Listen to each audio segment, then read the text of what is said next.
Sim? Ok, então agora está tudo.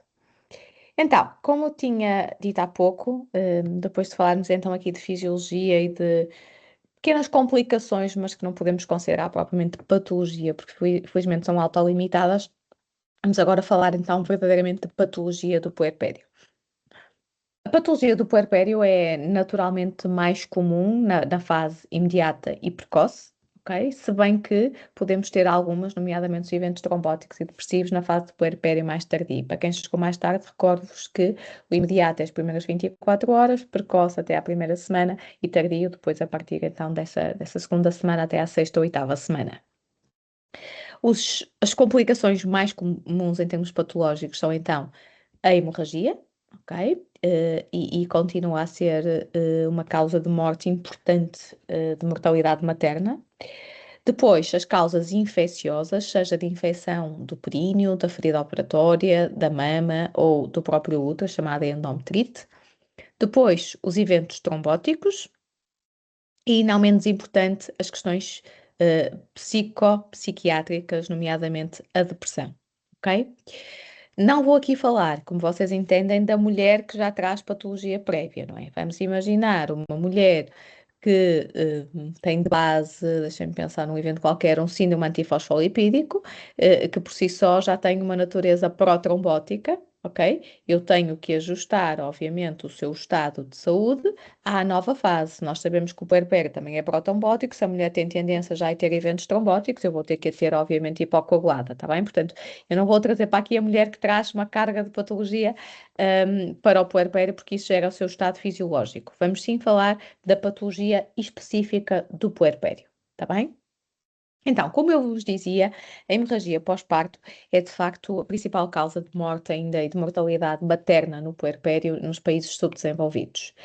Um, Nós definimos hemorragia pós-parto quando há uma perda superior a meio litro ou 500 mililitros após um parto vaginal ou superior a 1 litro após uma cesariana. A maior parte das hemorragias pós-parto são precoces ou até imediatas, ou seja, ali nas primeiras 24 horas de vida, tá bem? Ou então no máximo da primeira semana. Cerca de 80% são nesta fase. Depois, a hemorragia pós-parto mais tardia, só corresponde a mais ou menos 20% dos casos, ok? Qual é as principais causas, então, para termos uma hemorragia pós-parto? E como mnemónica, nós costumamos usar a regra dos 4 T's, ok? E esta mnemónica dos 4 T's também nos ajuda a abordar. Quando eu estou a trabalhar e alguém me chama e diz no quarto 5 tem uma hemorragia aumentada, eu vou ter que fazer a minha abordagem com base nestes 4 T's, ok? Sendo a principal causa de hemorragia pós-parto imediata, e dentro destas, a principal causa a atonia uterina, ou seja, falta de tónus do útero. Vocês estão-me a acompanhar e de repente a imagem frisou, fiquei com dúvida. Sim, estão-me a ouvir? Ok, perfeito. Sendo então a principal causa a atonia uterina, ou seja, o útero teve uma dequitadura, saiu a placenta, ele tem que contrair. A falta dessa contração imediata chama-se atonia uterina. A primeira coisa que eu tenho que ver quando tenho uma hemorragia é ver precisamente se está formado o globo de segurança uterino, é ver se o útero está de facto contraído. A maior parte destas situações resolvem-se com massagem uterina. Se não se resolverem, teremos que fazer de facto fármacos, que são fármacos uterotónicos, ou seja, que vão aumentar o tónus uterino. Ocitocina, misoprostol, sulpostona, uma série de outros fármacos que nós utilizamos e por uma rede sequencial de tentativa para de facto obrigar o útero a contrair.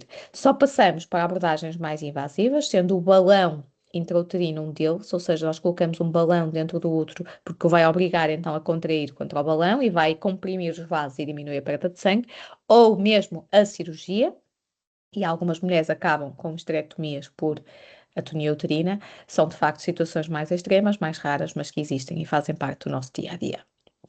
Este é um dos T's, então, atonia vem de tónus. O segundo T é o T de trauma. A segunda causa mais comum de hemorragia pós-parto é haver uma lesão do pavimento pélvico ou do canal de parto. Temos que reavaliar então se não temos uma laceração dentro do canal de parto que esteja a sangrar, se o colo do útero durante a dilatação não rasgou e não tem uma laceração e não está a sangrar. Temos que ver se não está a ser formado, por exemplo, um hematoma nos grandes lábios ou um hematoma no pavimento pélvico que está a ir, e estes são os mais chatos de diagnosticar, porque começam a invadir os tecidos, imaginem, para dentro do espaço retroperitoneal, ou seja, começa no pavimento pélvico e começa a subir para o abdômen. Normalmente estas doentes queixam-se, ou hematomas do ligamento largo, queixam-se, têm uma pressão muito grande no ânus, está bem? Porque de facto está ali alguma coisa a encher, encher, encher, encher, e estas mulheres perdem sangue de uma forma brutal e em muito pouco tempo, está bem? Porque o espaço retroperitoneal prolonga-se até cá acima, não é? Vai desde o pavimento pélvico até quase ao tórax, e portanto consegue encher todo aquele espaço de sangue, e é uma situação muito grave. Depois, o outro T vem de tecido ou tissue, retenção de tecido placentário, pode ficar alguns restos. E o último, T, vem de trombina, que no fundo diz-nos que podemos ter distúrbios da coagulação. Por exemplo, mulheres que façam medicamentos anticoagulantes e que não estejam ajustadas, mulheres que tenham doenças, se calhar já estás a ouvir falar da hemofilia, que tenham uma doença hemofílica, mulheres que tenham uma doença de von Willebrand, portanto, são alterações da coagulação, está bem?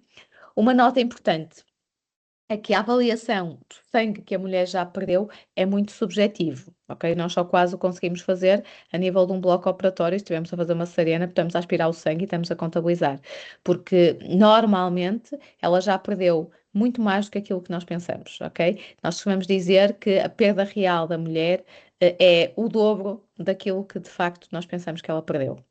E é muito importante estarmos muito conscientes para estas situações, porque a hemorragia pós-parto é uma emergência obstétrica, é o está tudo bem para passar de 5 segundos a mulher estar hipotensa,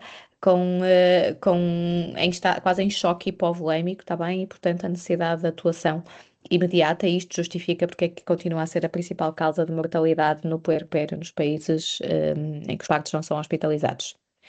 Ok? Depois, patologia infecciosa, as imagens não são bonitas, mas é a prática comum, está bem? Portanto, nós podemos ter infecção em qualquer lado, obviamente, sendo as infecções puerperais mais comuns, então, aonde? As infecções urinárias, já vos expliquei há pouco porquê. Há um aumento, então, da taxa de filtração glomerular e da diurese nas primeiras 6 ou 8 semanas, há uma estase das vias urinárias, portanto, maior risco de infecção urinária. Podemos ter infecção das feridas, seja uma episiotomia, seja uma laceração que ocorreu durante o trabalho de parto e não uma episiotomia, seja uma infecção, por exemplo, de uma cicatriz de cesariana, ok? Podemos ter uma infecção da mama, as mastites, e essas podem existir sempre enquanto a mulher amamentar. Eu agora já só amamento à noite. Pode existir, obviamente, uma mastite. Ou uma endometrite. A endometrite é infecção do sítio onde estava a placenta, do endométrio, ok? O que é que caracteriza todas estas complicações infecciosas? Febre, obviamente, está bem? E a febre tem de ser pelo menos 2 medições separadas em 6 horas, porque, por exemplo, o engurgitamento mamário pode dar um episódio de febre, ok? Portanto, febre, e depois, normalmente, a mulher tem outros sintomas que nos levam a perceber qual é a infecção, seja a dor à palpação uterina, seja o cheiro com corrimento de lóquis anormais, seja a dor no períneo, seja um eixo dado ou a dor a nível da cicatriz da cesariana, ok? Seja uma dor referida à mama, portanto, o local da dor e o desconforto é que nos faz entender onde é que está a infecção. Eu estou a achar piada à cara da Sílvia. Felizmente, a maior parte destas coisas resolvem-se, muitas delas com antibiótico, obviamente, mas temos que ter aqui um grande sentido de oportunidade de tratamento, porque, por exemplo, uma simples mastite pode acabar num abscesso mamário que obriga à drenagem cirúrgica e torna-se imediatamente uma contraindicação para a amamentação, ok? Portanto, febre no pós-parto, a senhora está constipada ou está com uma gastroenterite, ok, a febre é daí, mas uma febre sem um foco, ou seja, não sei especificamente onde é que isto vem, é para atuarmos com alguma agilidade. Só uma nota, de que forma é que isto pode implicar na atividade física? É fácil vocês entenderem que uma mulher que tenha uma hemorragia pós-parto violenta vai ter uma anemia e que provavelmente vai demorar mais tempo a sentir-se em condições de reiniciar a sua atividade física. O mesmo na patologia infecciosa, não é? Uma mulher que tem uma infecção, por exemplo, de uma cicatriz de cesariana, vai demorar mais tempo a reiniciar uma atividade física do que a que não tenha, não é? Uma mulher que tem uma infecção de uma laceração espontânea da passagem do bebê no canal de parto é completamente diferente da que infecta e a que não infecta, ok? Não peçam uma mulher com uma mastite para fazer um exercício em decúbito ventral, ok? Ou movimentos dos braços, por exemplo. Portanto, tudo isto tem que ser adaptado. Por exemplo, o ciclismo ou até bicicleta estática, melhor dizendo, é uma prática de exercício físico ótima para o puerpério, mas se calhar uma mulher que tem uma laceração e tem aqui uma hiperestesia não vai achar piada absolutamente nenhum, tá bem? Até a roupa incomoda, quanto mais a bicicleta. Portanto, hemorrágico, infeccioso e tromboembólico. Como eu vos disse há pouco, de facto, no puerpério, principalmente nas primeiras 6 semanas, o risco de eventos trombóticos é até maior do que na própria gravidez. Ok?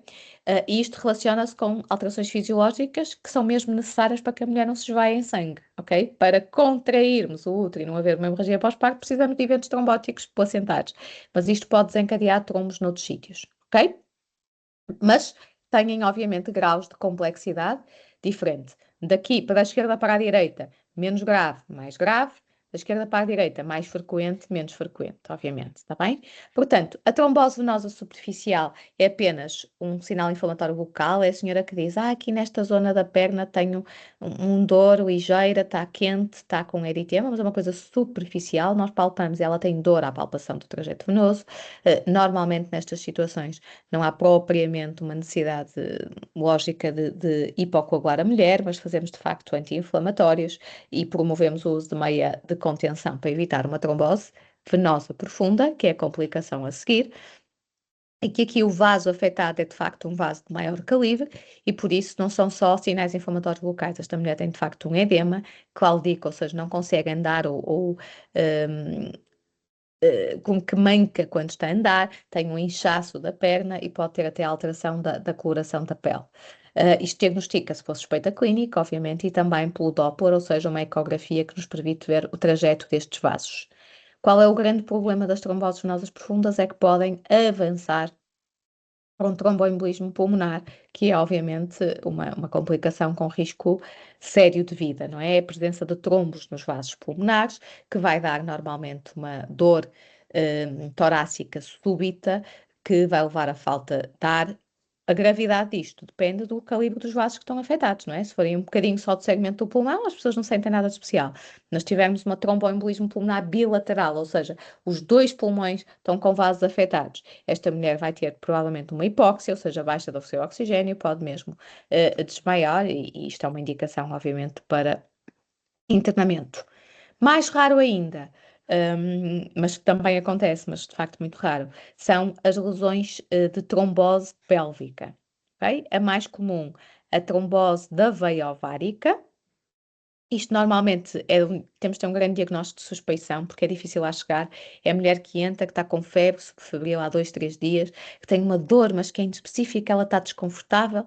Vemos, palpamos o útero, não sente nada de especial, não tem lóculos com cheiro, não tem mama engurgitada, nem com sinais de mastite, não tem infecção urinária. Fazemos análise e efetivamente tem os leucócitos mais aumentados que o habitual, tem uma proteína C reativa mais do que o habitual e, portanto, temos de ter aqui uma suspeita diagnóstica grande para pedir um angiotaque que nos vai confirmar aqui a trombose da veia ovárica.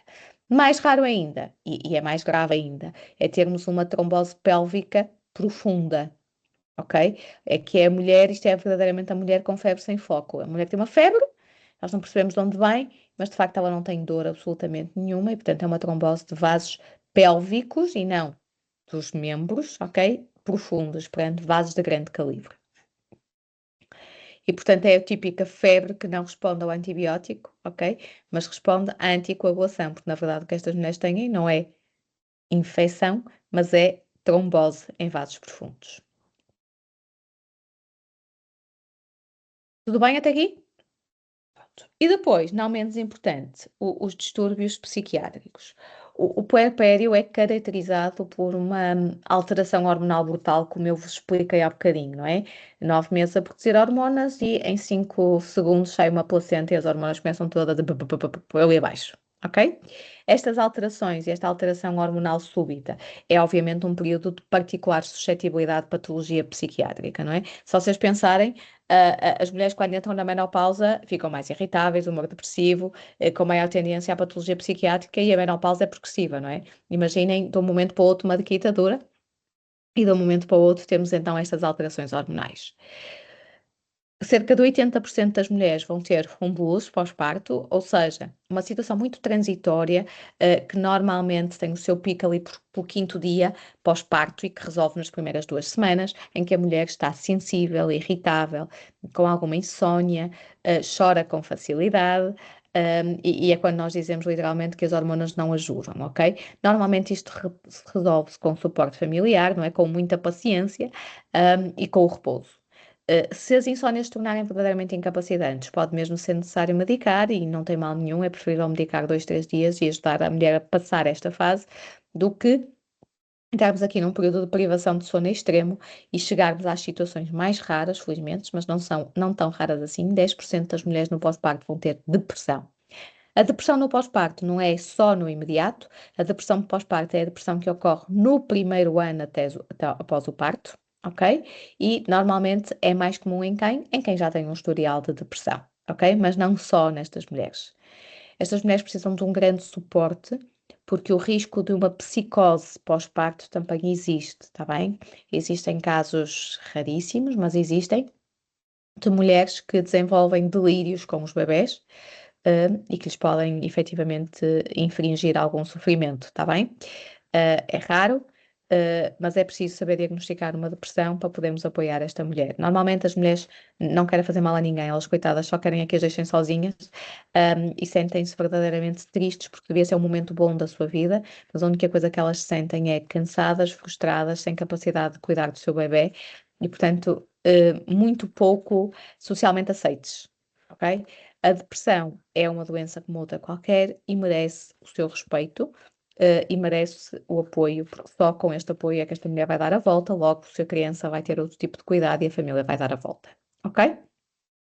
Uma nota também importante, que algumas mulheres com patologia psiquiátrica, por exemplo, uma esquizofrenia, ok? Uma doença bipolar, pode se manifestar pela primeira vez no puerpério. Ok? Não é raro os casos, por exemplo, de miúdos que desenvolvem uma esquizofrenia após a toma de estupefacientes, não é? Foram para a noite, foram para Erasmus e de repente ficam com uma psicose. Há uma alteração em quem já tinha uma suscetibilidade genética, é a mesma coisa no puerpério, não é? Tinha uma suscetibilidade genética para ter doença psiquiátrica e a alteração hormonal súbita do puerpério desencadeia essa doença psiquiátrica que já estava um bocadinho nos seus genes, ok? Portanto, em termos de complicações, de uma forma simples, temos as hemorrágicas, ok? Que nós chamamos de hemorragia pós-parto, que tem 4 principais causas. Recordo-vos então a causa do tónus, atonia, está bem? O útero que não contrai. A causa do trauma, ok? Ou seja, lacerações ou hematomas do pavimento pélvico. A terceira, desculpem, a causa do tecido, ou seja, restos que ficaram da placenta, e por fim, a causa da trombina, ou seja, de alterações da coagulação. Podemos ter complicações infecciosas, nomeadamente urinárias, da ferida operatória do períneo de lacerações, da mama ou endometrite. Podemos ter complicações trombóticas, desde as mais simples, como uma trombose venosa superficial, até uma trombose venosa pélvica e ovárica, e depois os distúrbios psiquiátricos. De que forma é que isto impacta no exercício físico? É fácil entendermos que uma mulher que tenha uma depressão vai estar muito menos motivada, por exemplo, para a prática de exercício físico, mas se calhar é nestas mulheres que nós mais temos que motivar a prática de exercício físico, está bem? E portanto, feita esta introdução do que é fisiológico, do que é complicações mais ligeiras e do que é patológico verdadeiramente dito, o que eu gostava de dizer como obstetra aqui, e lançar-vos aqui como ponte para as sessões dos próximos dias, está bem? É que os benefícios no exercício físico no puerpério são clarinhos, está bem? Eu acho que até um leigo sabe isso. Não é? Toda a gente, eu acho que todos nós sabemos que comer saudável e fazer exercício físico faz bem. Portanto, se faz bem numa fase qualquer da nossa vida, também há de fazer bem no puerpério, não é? Mas já há evidência científica robusta, e eu trago aqui a evidência essencialmente da área da ginecologia e obstetrícia, que é óbvio que uma mulher que pratica exercício físico no puerpério vai ter menos fadiga, vai ter um humor melhor, vai ter uma redução da depressão pós-parto. Relativamente à ansiedade, os estudos são mais contraditórios, está bem? Não há assim tanta evidência científica, mas da depressão sim. Obviamente vai promover a sua recuperação do peso mais rapidamente. E também está provado, então, que a longo prazo vai diminuir o risco de doenças crónicas, nomeadamente cardiovasculares, como diabetes, hipertensão ou obesidade. Vai, obviamente, permitir o regresso à sua aptidão física prévia, portanto, vai ter menos dor, seja a dor geral, seja a dor pélvica, lombática e ciática. E eu não vou entrar por aqui, porque isto serão depois as guidelines que a professora Rita irá falar amanhã e que depois a professora Fátima falará de exercício físico propriamente dito. Como obstetra, a mensagem que se gera aqui a seguir é, ok, podemos ou não praticar exercício no puerpério, ou quando? E quando? Ok? Portanto, lanço-vos eu a pergunta. Podemos, já dissemos que sim, tem benefícios, quando? Existe alguma guideline que nos diga? É ao segundo dia, é ao segundo mês? Após 6 semanas, não é, doutora? Após 6 semanas? Quem é que dá mais ou menos? E após uma Eu, revisão pela ginecologista, a ver se está tudo operacional. Ok? Alguém dá menos ou mais idade? Semanas? eu acho que quando a mulher se sente capaz. Ok. Para mim depende de Mas mulher também para mulher, mas se houver uma avaliação do ponto de vista da especialidade médica e houver uma primeira avaliação por parte da fisiopélvica e uma avaliação inicial nesta fase, ali entre as 6 e as 8 semanas, estando reunidos os critérios, pode-se iniciar um programa adaptado. Agora, é importante que sejam revistas os cuidados básicos que temos vindo a falar ao longo destas sessões. Mas a atividade física, ela pode iniciar muito antes. Exercício físico. Isso.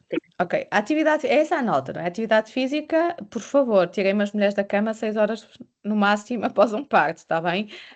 E mesmo as cesarianas não precisam de ficar 24 horas como antes ficavam de cama, nada disso, está bem? A deambulação precoce é essencial, o realizarem estiramento, tudo, alongamento, tudo isso é importantíssimo, está bem? Portanto, atividade física logo que se sinta capaz, obviamente, e que tolera um levante, está bem? Exercício físico. Depende, está bem? A mensagem é exatamente isso, depende e é uma decisão individual. E vocês vão entender isto muito bem, depende do tipo de parto, como é óbvio, não é? Um parto vaginal, eutóxico, sem lacerações, sem pontos, sem coisa nenhuma, a mulher provavelmente à terceira semana já se sente apta para iniciar a atividade física. Mas esta mesma mulher, se calhar não se vai sentir apta se a sua criança chorar toda a noite e tiver que dar de mamar de hora a hora, ok? Depende, obviamente, do grau de trauma. Depende se foi uma cesariana em trabalho de parto, foi uma cesariana eletiva, que também é diferente. Depende se teve uma complicação, por exemplo, de um grau de hemorragia que faz com que ela tenha uma anemia e que ainda esteja recuperada mesmo e que não tolera o levante, não é? Depende se tem sutura, não é? Se tem pontos, quer a nível perineal, quer a nível abdominal. Depende se tem uma trombose. E depende, obviamente, da preferência da mulher, ok? E da sua motivação para que temos que ter aqui, de facto, nós a estimulá-la a sair daquele casulo que ela está metida, tá bem? Portanto, se eu tiver que pôr aqui um limiar, ok? A principal mensagem é que a atividade física pode ser retomada gradualmente. Uma mulher pode iniciar atividade física à terceira semana? Sim, se teve um parto que não tem cicatrização nenhuma, que se sente super bem, que já fez consulta e está tudo bem, pode, ok? De preferência sempre após uma cicatrização completa das feridas que possa ter, ok? Por norma geral, e porque nós não podemos dizer isto para uma é assim, para outra é assada, sim, e como médica devo dizer que é muito importante que a mulher tenha uma consulta de revisão pós-parto, que por rotina está aqui planeada entre a quarta e a sexta semana, antes efetivamente de iniciar o exercício físico, está bem? Mas nós podemos antecipar esta consulta? Claro que sim, se a mulher teve um parto de baixo risco, sem complicações, sem episiotomia, sem lacerações, sente-se bem, por favor, quer começar a atividade física, fazemos a consulta mais cedo, não tem problema absolutamente nenhum, ok? Agora, no geral, apontamos de facto aqui para a quarta a sexta semana. E vocês dizem assim, mas porquê é que é preciso a consulta? É porque de facto há muitas complicações ocultas, não é? Por exemplo, uma cesariana, vamos imaginar, está tudo bem com a parede abdominal, não infectou, a senhora não tem dor, está tudo ótimo. Mas nós podemos ter uma deiscência, portanto, uma separação dos bordos da cicatriz da cesariana do próprio útero. Ok? Nós vemos isto, podemos ver isto por ecografia. Pá, estamos a ver a mulher no pavimento pélvico, ela nem tem incontinência urinária, mas nós olhamos e tem um cistocelo imenso. Portanto, o programa de exercício físico vai ter que ser, obviamente, adaptado, está bem? Portanto, quando? Depende, é uma decisão individual. No geral, eu diria que assim que a mulher se sente capaz, mas depois de verificarmos medicamente se tudo está apto para que assim seja, ok? Como nota final, aqui uma atenção à questão da amamentação. Há alguns mitos sobre se uma mulher que faça exercício físico intenso pode amamentar ou não. Claro que pode, está bem? Uma mulher que pratica níveis moderados de exercício não há qualquer alteração nem na composição nem na quantidade de leite.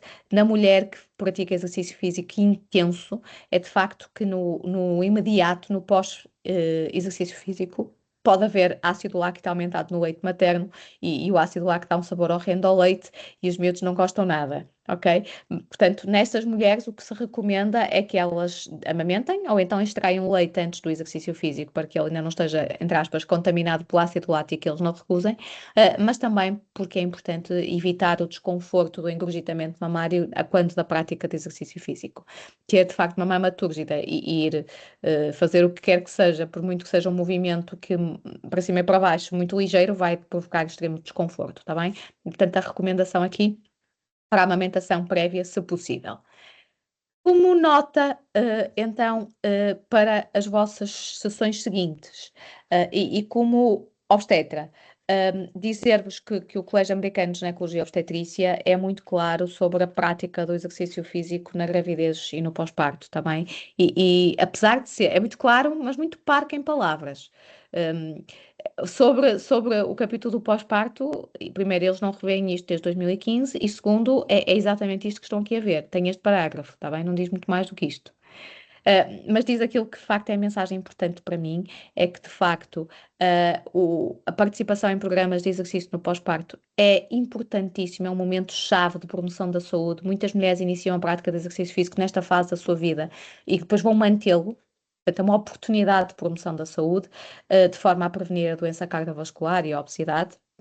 Está provado também que é medicamente seguro começá-lo até de uma forma precoce, desde que a mulher se sinta em condições e não tenha havido complicações, e que essa prática de exercício físico vai ter imensos benefícios, como já vos falei há pouco, desde a redução da depressão, até se forem adaptados à prevenção da patologia do pavimento pélvico e da diástase pélvica, está bem? Portanto, como nota para as próximas sessões, a mensagem que vos queria passar precisamente é que esqueçamos a mulher não se toca no puerpério, não pode, aliás, lembram-se dos mitos, não é? Não pode lavar a cabeça não sei quanto tempo, não pode comer polvo, não pode ir ao cemitério, não pode, também não podia praticar exercício físico, não se podia levantar, só podia comer queijinha de galinha. Paremos com os mitos, está bem? É uma fase explosiva em termos de mudanças, ok? São 9 meses a crescer, poucas semanas a voltar tudo ao que era antes. É uma fase em que a mulher tem um novo ser lá em casa, uns são mais ou menos exigentes. É uma fase de esforço mental e emocional brutal, mas que o exercício físico aqui não é mais um fator de stress, mas é sim um fator de promoção de saúde e de alívio, até social, porque pode ser aqui uma oportunidade de socializar com outras mulheres na mesma situação. E eu deixo os meus contactos por acaso de precisarem de alguma coisa, mas temos aqui também algum tempo para podermos partilhar questões, partilhar casos, partilhar dúvidas. Se calhar eu vou deixar de partilhar e vou então pedir que liguem os micros se assim desejarem e que se tiverem alguma dúvida ou quiserem partilhar alguma situação, que o façam agora, está bem? Doutora, bom dia. Bom dia. Eu não ligo a câmera porque É sou Sandra. Sim, sim. Sim. Eu fiquei com uma dúvida relativamente ao treino de alta intensidade. Mencionou que o ácido lático poderia afetar, neste caso, o gosto do leite, é isso? Isso. O ácido láctico, estamos a falar de intensidade de exercício físico de grande Sim. impacto mesmo, não é? Para termos produção de metabolismo anaeróbio tem que ser de grande impacto.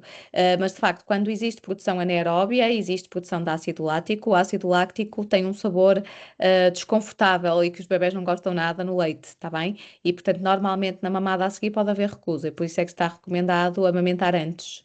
Ou então até rejeitar esse leite após esse exercício de alto impacto.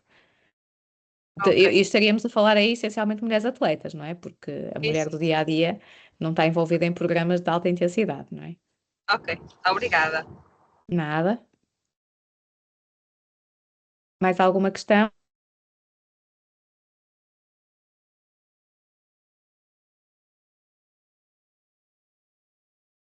Não?